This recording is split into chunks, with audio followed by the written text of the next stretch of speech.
수진원 친구들 네, 안녕. 신부님 오늘도 궁금한 게 있어요. 네, 오늘은 또 뭐가 궁금하세요? 이제 판공부라고 하시던데 고해성사는 어떤 의미를 가지고 있는지에 대해서 좀 궁금합니다. 네, 어릴 때 성형수치 하면서부터 첫 고해하고 신앙생활 하면서 고해성사 받을 텐데요. 이 고해성사라는 거는 내가 지은 죄, 또 하느님과의 관계, 또 이웃과 가족과 이웃과의 관계 안에서 지은 죄로 인해서 상처받았던 그 관계를 다시 이제 회복하는, 하느님께 이제 죄의 용서를 청하고, 또한 사랑하는 나의 가족과 이웃을 향한 관계에서 입은 상처들을 회복하고자 노력하고 또 그러한 은총을 받는 성사라고 할 수가 있습니다. 네. 그런데 고해소 안에 신부님이 계시잖아요. 그럼 신부님한테 용서를 구한다고 생각하는 친구들도 있을 것 같아요. 그거에 대해서 어떻게 생각하시는지. 그것은 아니고요. 이게 네. 사제가 죄를 용서하는 건 아니고 하느님께서 죄를 용서해 주시는 거죠. 네.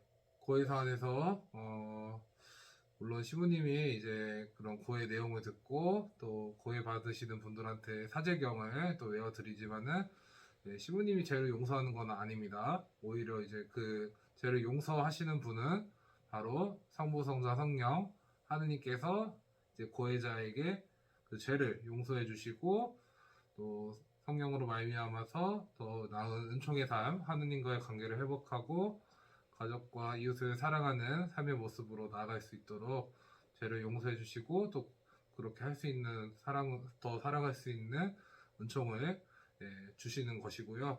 그래서 죄를 용서하시고 또 그러한 은총을 주시는 분은 하느님이시라고 할 수가 있습니다. 네. 그럼 죄를 지을 때마다 고해성사를 받아야 되는데, 고해성사를 받고 나면 마음이 편안해지기도 하지만 고해소에 들어갈 때 많이 긴장이 되고 사실 좀 불편하기도 한데요. 어떻게 하면 좀 편하게 고해성사를 볼 수 있을까요? 그러게요. 편하게 고해성사를 볼 수는 없죠. 그래도 마음 편하게. 네. 죄를 안 지면 돼요. 네. 마음 편하게. 그것도 맞는 말이긴 한데, 네, 그것도 맞는 말이에요. 맞죠? 네, 맞는 말인데, 아무래도 내가 지은 죄를 하느님께, 또 거기서 하느님께 고백하고 나서 나온다고 해서 그 죄를 다 용서받고 그 죄가 이제 아예 없었던 일처럼 안 느껴지고 그런 찜찜한 마음도 분명히 들긴 들죠. 그렇지만은 내가 하느님께 이 고해성사를 통해서 죄를 용서받고 나 자신도 용서받은 것으로 끝나는 게 아니라 내가 이제 하느님의 그 용서로 말미암아, 은총으로 말미암아 변화되어야 한다는 것 또한 이제 굉장히 중요합니다. 그렇기 때문에 그런 용서를 받고 나서 나 자신도 좀 더 이렇게 달라진 마음가짐, 그리고 그런 이제 태도로서, 아니면 내가 잘못한 이들을 향해서 먼저 용서를 청하고 사과를 하든지 그런 모습으로 내가 먼저 실천을 한다면은 그런 이제 불편했던 마음이 더 한결 편해지지 않을까 싶습니다. 그러면 신부님 이 딱 고해를 들으시고 만약에 죄에 따라서 이렇게 보석을 의도적으로 조금 더 이렇게 어렵게 내주는 경우도 있나요? 아무래도 판공 때는 전체 교우분들 드리기 때문에 이제 정해진 보석을 이렇게 드리는데, 가끔 이제 주기적으로 이제 성사를 보시는 분들 있죠. 네.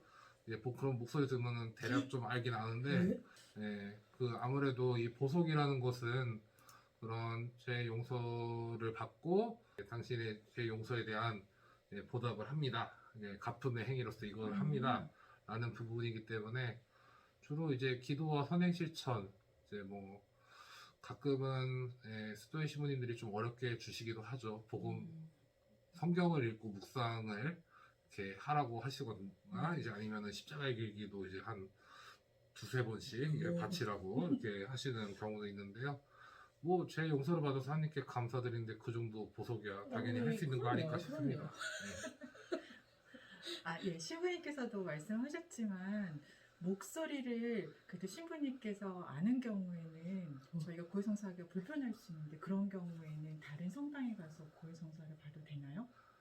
뭐 고해성사를 뭐 보는 거는 어디 다른 데 본당에 미사 참여해서 보는 것도 자유이긴 한데, 그래도 본당 사제 신부, 그러니까 영적 아버지인 이 신부한테, 본당 신부한테 고해성사를 받는 것이 저는 좋다라는 생각이 들어요. 왜냐하면은 사제가 이런 본당 신자 이제 어떻게 보면은 맡겨진 양떼들이죠. 그들의 삶에 대해서 알고 또 공감하고 또 그 어려운 부분도 어쩌면은 이게 죄 고백에 있어서 어려운 부분들이잖아요. 나의 내적인 삶이나 그런 삶에 대한 어려운 부분들이 얘기하기 때문에 저는 개인적으로는 본당 신자분들이 본당 사제한테 자주 고해성사를 보셨으면 좋겠다라는 생각을 많이 갖고 있습니다. 하지만 뭐 부담스럽다면 타본당 가셔도 크게 개념치는 않습니다. 사실 네, 많이 다만, 부담스러웠는데 네. 앞으로 목소리 열심히 변조 연습을 하면 되겠습니다. 네. 다만 네. 다른 본당 가셔서 본당 신부님을 이렇게 이용해서 하시지 마시고요. 네.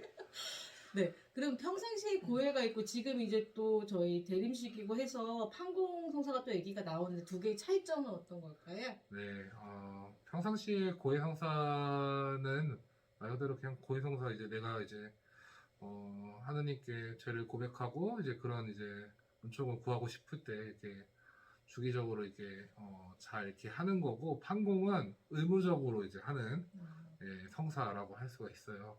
특히 이제 우리나라에서는 이제 부활 한 4월에서 5월에 있는 부활의 주기를 앞두고 부활 판공을 이제 받고 그 다음에 12월 성탄 대축일을 앞두고는 성탄 판공을 시행을 하는데요.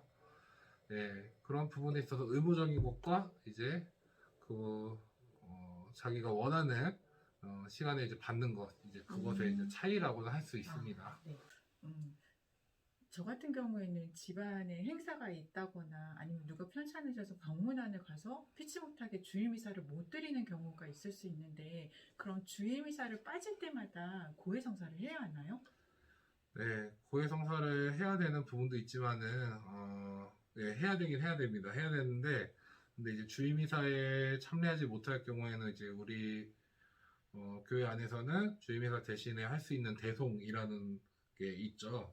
이 대송은 이제 환경적으로나 이제 그런 상황적으로 정말 내가 미사를 참여하고 이제 성당을 찾아가서 하고 싶어도 주일의 의무를 지키지 못했을 때 그걸 대신해서 이제 뭐 교황님 지향에 따른 기도 바치고 그 다음에 묵주기도 바친 다음에 또 성경 그날 이제 주일 복음 말씀을 잠깐 묵상하는 그런 이제 예절로 해서 이제 바치는 게 바로 대송인데요. 이 대송을 바치고 그 다음에 이제 주일 미사에도 이게 참여하다가 이제 고해성사 볼 기회가 또 된다면은 이제 그때 또 고해를 하시면은 될 것 같아요. 네, 오늘은 고해성사에 대해서 잘 알아보았습니다. 다음 주에 또 만나요, 우리 친구들. 안녕! 끝!